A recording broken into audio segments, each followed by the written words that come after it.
Bienvenidos nuevamente a su canal Recetas para el Alma, a un nuevo video. Hoy iniciaremos con una frase de una oración católica dedicada a Colben, el santo de hoy, que dice esta frase de Jesús: Nadie tiene mayor amor que el que da la vida por sus amigos. Del Evangelio según San Juan 15:13. El santo de hoy, Maximiliano María Kolbe, fue un fraile franciscano conventual polaco que murió voluntariamente en lugar de Franciszek Gołębicek en el campo alemán de concentración de Auschwitz, en la Polonia ocupada por los nazis durante la Segunda Guerra Mundial. Durante su vida promovió la veneración al Inmaculado Corazón de María, a quien amaba profundamente. Debido a los esfuerzos de Kolbe por promover la consagración y la confianza en la Virgen María, el santo es conocido como el apóstol de la consagración a María. En esta misión, el 17 de octubre de 1917, instaló un movimiento mariano llamado Milicia de la Inmaculada mientras estudiaba en el Seminario Franciscano Internacional de Roma, junto con algunos hermanos que buscaban luchar contra el mal en todas sus formas, con todas sus fuerzas, con el objetivo de conquistar el mundo para Dios a través de la Inmaculada. Veamos la historia de este gran santo. El niño Kolbe nació el 8 de enero de 1894 en Polonia, que entonces era parte del Imperio ruso. Fue el segundo hijo del tejedor Julio Kolbe y la partera María Dabrowska. Su padre era alemán y su madre polaca. Fue bautizado con el nombre de Radmund, en castellano Raimundo. Tuvo 4 hermanos.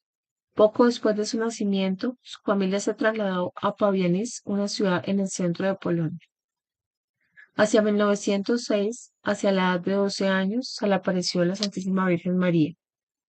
Su madre lo relató del siguiente modo, después de que el santo muriese mal. Sabía yo de antemano, en base a un caso extraordinario que le sucedió en los años de la infancia, que Maximiliano moriría mártir. Solo no recuerdo si sucedió antes o después de su primera confesión. Una vez no me gustó nada una travesura y se lo reproché. Niño mío, ¿quién sabe lo que será de ti? Después yo no pensé más, pero observé que el muchacho había cambiado tan radicalmente que no se podía reconocer más. Teníamos un pequeño altar escondido entre 2 roperos, ante el cual él a menudo se retiraba sin hacerse notar y rezaba llorando. En general, tenía una conducta superior a su edad, siempre recogido y serio, y cuando rezaba estaba ya en lágrimas. Estuve preocupada pensando en alguna enfermedad y le pregunté, ¿le pasa algo? Se lo tienes que contar todo a tu mamá. Temblando de emoción y con los ojos anegados en lágrimas me contó. Mamá, cuando me reprochaste, pedí mucho a la Virgen que me dijera lo que sería de mí. Lo mismo en la iglesia, le volví a rogar. Entonces se me apareció la Virgen, teniendo en las manos 2 coronas, una blanca y otra roja. Me miró con cariño y me preguntó si quería estas 2 coronas. La blanca significaba que perseveraría en la pureza y la roja que sería mártir. Contesté que las aceptaba, las dos. Entonces la Virgen me miró con dulzura y desapareció. Durante la cuaresma de 1907, a sus 13 años, unos frailes franciscanos conventuales de misión comunicaron a los fieles que habían abierto un seminario para jóvenes aspirantes en Leópolis.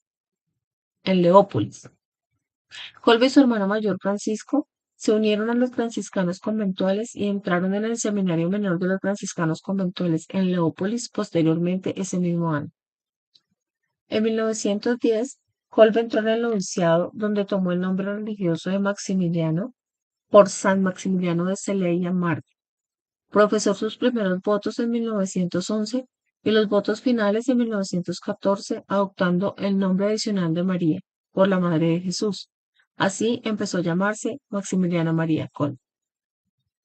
Kolbe fue enviado a Roma en 1912, donde asistió a la Pontificia Universidad Gregoriana. Se doctoró allí en filosofía en 1915. Desde ese año continuó sus estudios en la Pontificia Universidad de San Buenaventura de Roma, donde se doctoró en teología entre 1919 y 1922. En su estancia en Roma, quedó fuertemente impresionado por las manifestaciones públicas masónicas y satánicas de la época. En ellas se atacaba duramente a la Iglesia Católica y al Papa. Sobre estos hechos escribió: ¿Es posible que nuestros enemigos trabajen tanto para prevalecer y nosotros permanezcamos ociosos o como máximo rezando pero sin entrar en acción? ¿Acaso no tenemos armas más poderosas como la protección de la Inmaculada, la sin mancha, vencedora de todas las herejías? Vencerá al enemigo que levanta la cerviz, la masonería y otros siervos de Lucifer. Poco después, el 16 de octubre de 1917, Kolbe organizó con otros 6 franciscanos conventuales la Pía Unión de la Milicia de María Inmaculada para trabajar por la conversión de los pecadores y los enemigos de la Iglesia Católica, especialmente los masones, con la intersección de la Virgen María. Añadió a la oración a la Virgen de la Medalla Milagrosa frases con respecto al tema masónico. En palabras del propio San Maximiliano, el movimiento tendría una visión global de la vida católica bajo una nueva forma, que consiste en la unión con la Inmaculada. Movimiento internacional que se desarrolló aún más después de su muerte. Su fin era lograr la conversión de los pecadores, herejes, cismáticos, infieles, y especialmente de los masones, y la santificación de sí mismos. Y todo bajo el patrocinio de la bienaventurada Virgen María Inmaculada y Mediadora. En 1918, Kolbe fue ordenado sacerdote. En julio de 1919 regresó a Polonia, que de nuevo era un país soberano independiente del Imperio ruso. Se opuso con dureza a los movimientos comunistas. Predicaba que para llegar a nuestro Señor Jesucristo se hacía bajo la guía de la Santísima Virgen María, con la devoción al Inmaculado Corazón de María y al Sagrado Corazón de Jesús. De 1919 a 1922 enseñó en el seminario de Cracovia. En torno a esta fecha, como ya le había pasado antes en Roma, sufrió tuberculosis, lo que lo forzó a abstenerse de sus deberes durante un tiempo. La tuberculosis generalmente era una enfermedad mortal, y el descanso y la buena alimentación se consideraban el mejor tratamiento, ya que entonces no se habían desarrollado los antibióticos para tratar. Verdadero apóstol moderno. Él inicia la publicación de una revista mensual llamada Caballero de la Inmaculada en enero de 1922. Research Niepokalanek. Una publicación devocional inspirada en la publicación francesa Mensajero del Corazón de Jesús, orientada a promover el conocimiento, el amor y el servicio a la Virgen María en la tarea de convertir almas para Cristo.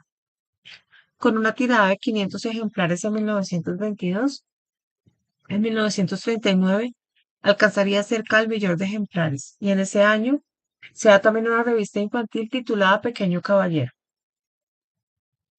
De 1922 a 1926 dirigió una editorial religiosa en Grodno. A medida que sus actividades fueron teniendo más alcance, en 1927 fundó en Teresín, a unos 40 kilómetros de Varsovia, la ciudad de la Inmaculada, en polaco Niepokolanów, un complejo religioso donde había un monasterio de los franciscanos conventuales.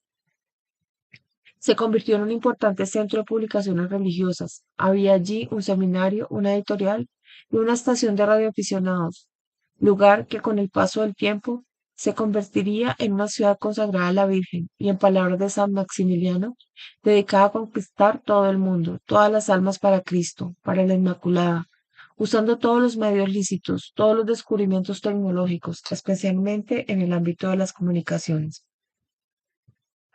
La fundación fue escrita pocos años después del siguiente modo: una extensa área libre para la construcción de una gran basílica de la Inmaculada, un complejo editorial que comprendía la redacción, la biblioteca, la tipoteca, el taller de los linotipistas, la sincografía con los laboratorios fotográficos, las tipografías, y además las distintas secciones de la encuadernación, de los almacenes y de los envíos. El ala izquierda incluía en diferentes edificios la capilla, las dependencias de los religiosos, el postulantado, el noviciado, la Dirección General de Enfermería y a cierta distancia la gran central eléctrica.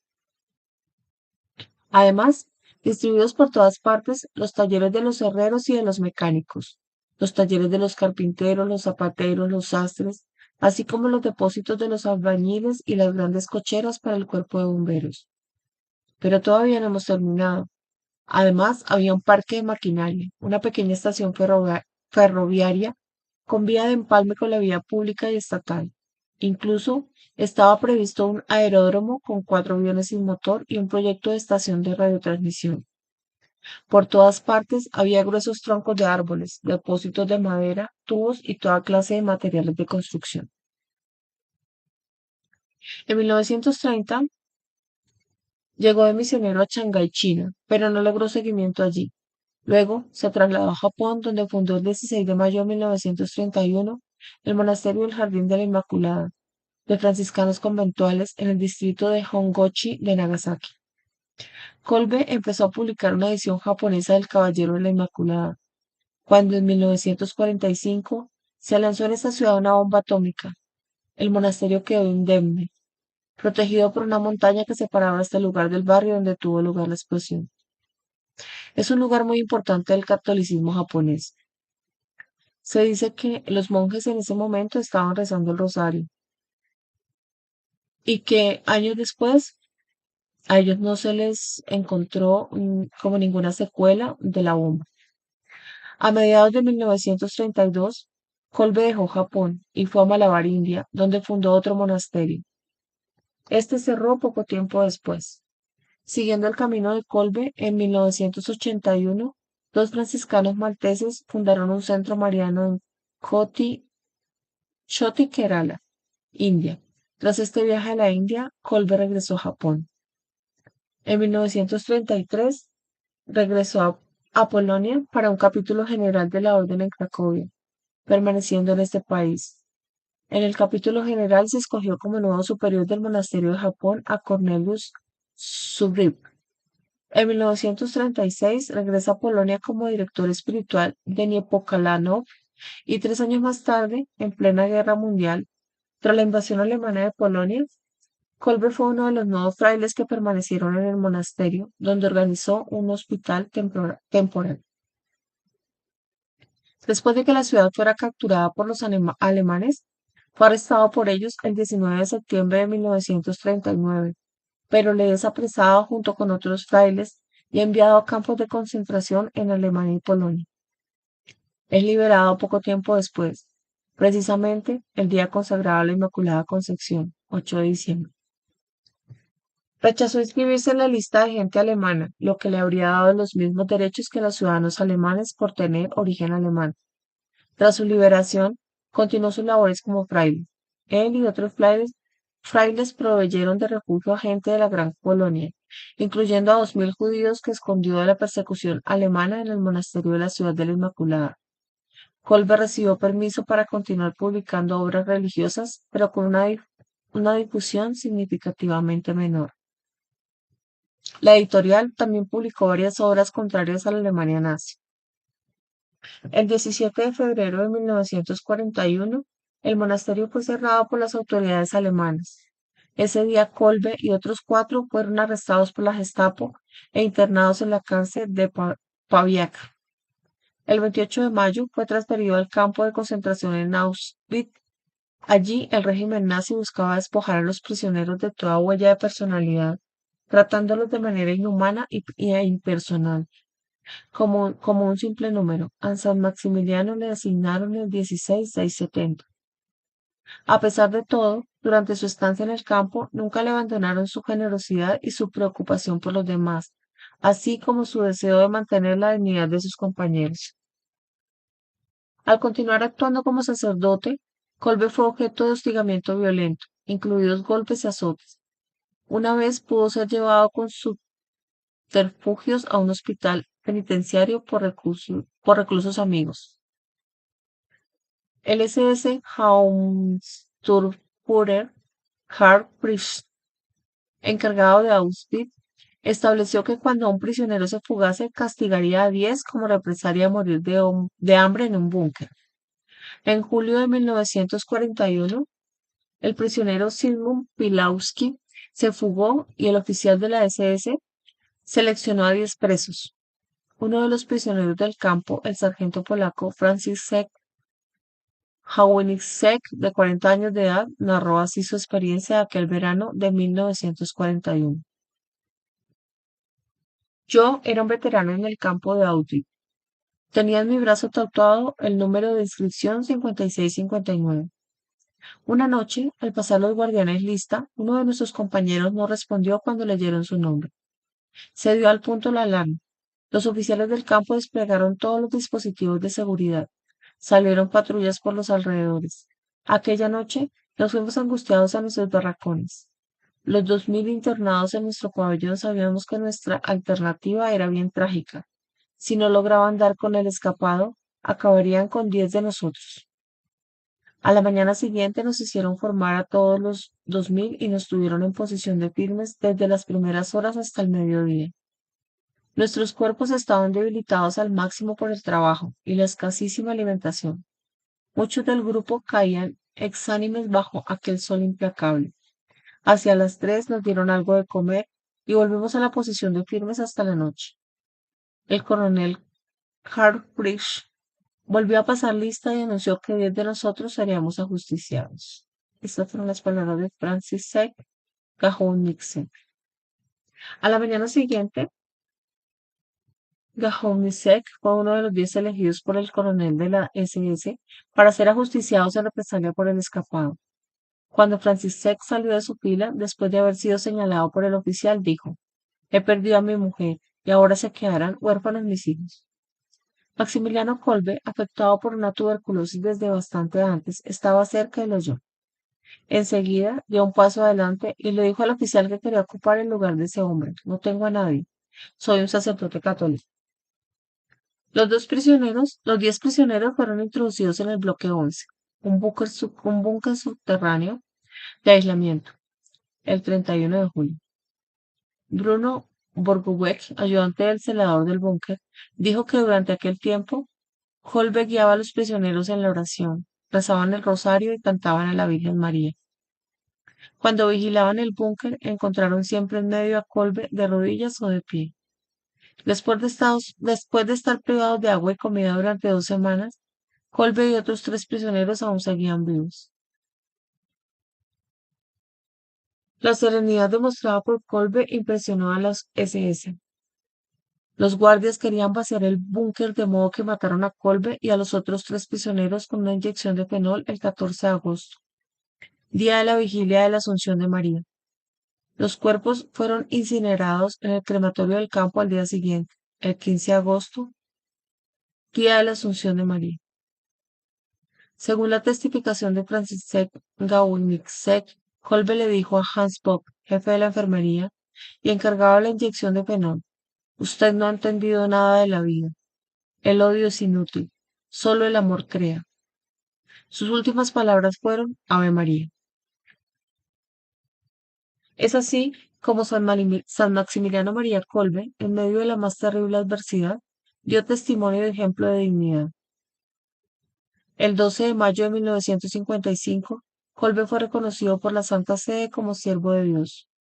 Kolbe fue declarado venerable por el Papa San Pablo VI el 30 de enero de 1969 y beatificado como confesor de la fe por el mismo Papa en 1971, canonizado como santo por el Papa San Juan Pablo II el 10 de octubre de 1982.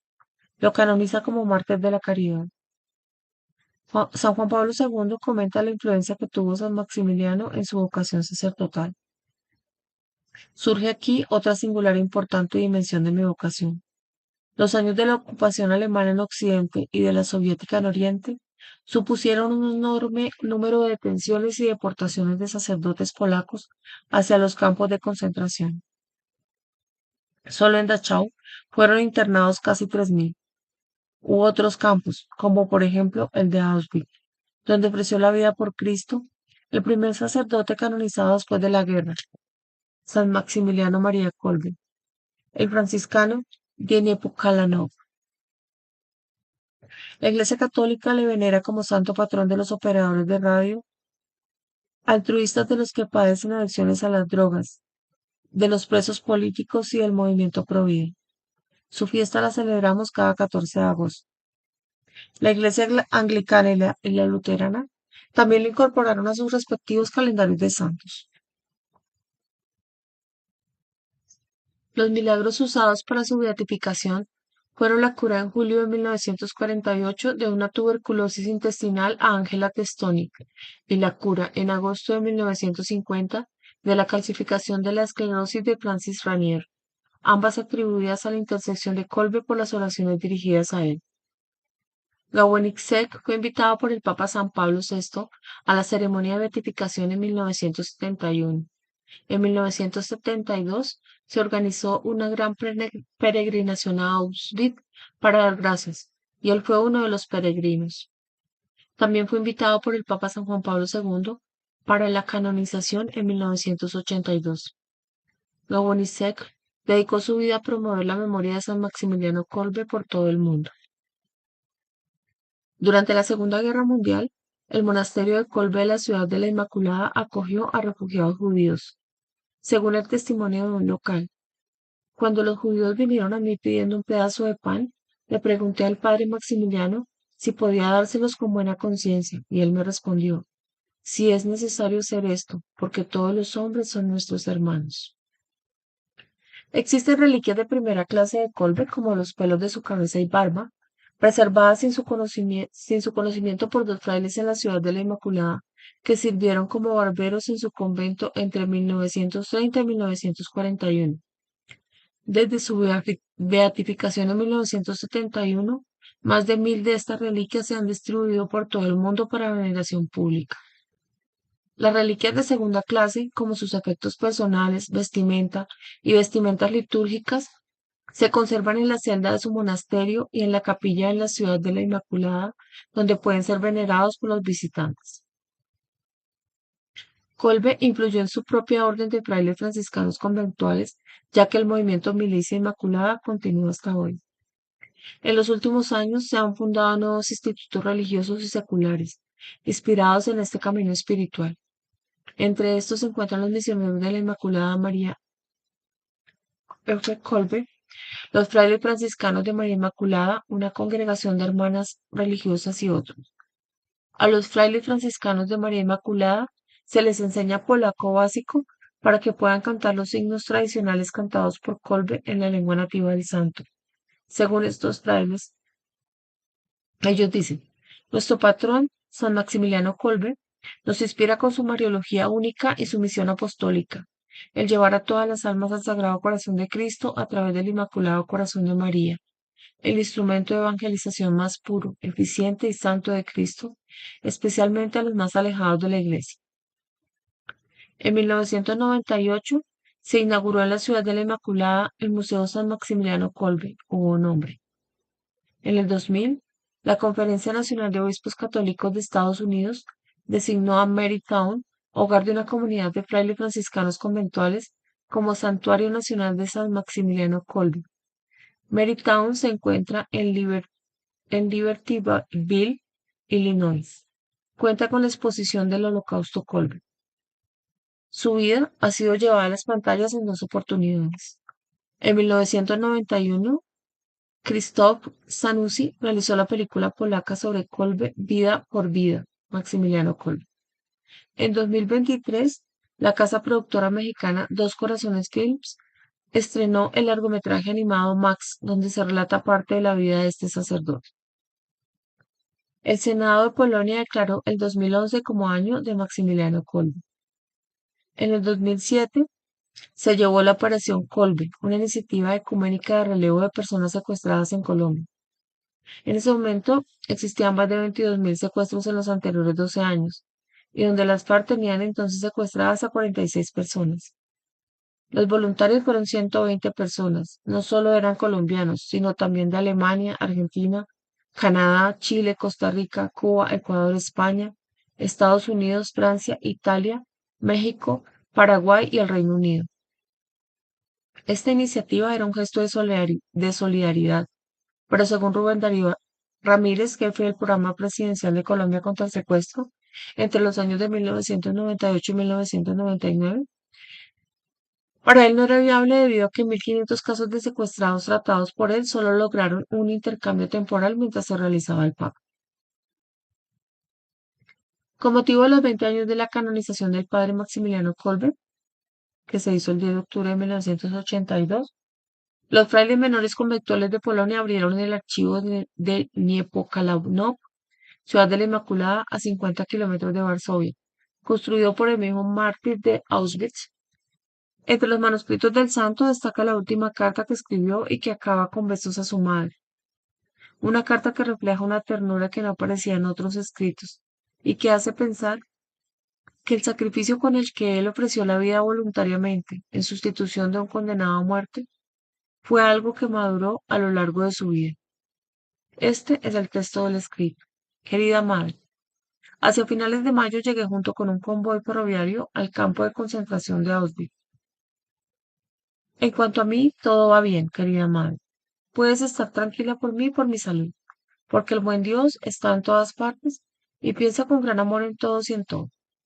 Será mejor que no me escribas antes de que yo te mande otra carta, porque no sé cuánto tiempo estaré aquí. Con cordiales saludos y besos, Raimundo Col. San Juan Pablo II, un año después de su elección en Auschwitz, dijo: Maximiliano Kolbe hizo como Jesús, no sufrió la muerte, sino que honró la vida. Esta expresión remite a unas palabras escritas por el padre Kolbe unas semanas antes de que los nazis invadieran Polonia, el 1 de septiembre de 1939. Dijo: sufrir, trabajar y morir como caballeros, no con una muerte normal, sino, por ejemplo, con una bala en la cabeza, sellando nuestro amor a la Inmaculada, derramando como auténtico caballero la propia sangre hasta la última gota, para apresurar la conquista del mundo entero para ella. No conozco nada más sublime. Bueno, espero que este video nos haya acercado más a conocer la vida de un gran santo que nos legó su concepción de la iglesia militante y una inquieta actividad para la construcción del reino de Dios. Pero sobre todo, San Maximiliano Kolbe nos legó un maravilloso ejemplo de amor por Dios y por los demás. Les mando muchas bendiciones. Gracias por estar aquí con nosotros, por quedarse hasta el final. No se olviden de suscribirle, de dejar su me gusta y además de escribir en sus comentarios si les gustaría conocer la vida de otro gran santo o de algún tema en específico. Que la presencia de nuestro Señor Jesucristo y de la Santísima Virgen María inunde nuestras vidas. Amén. Nos vemos en un próximo video.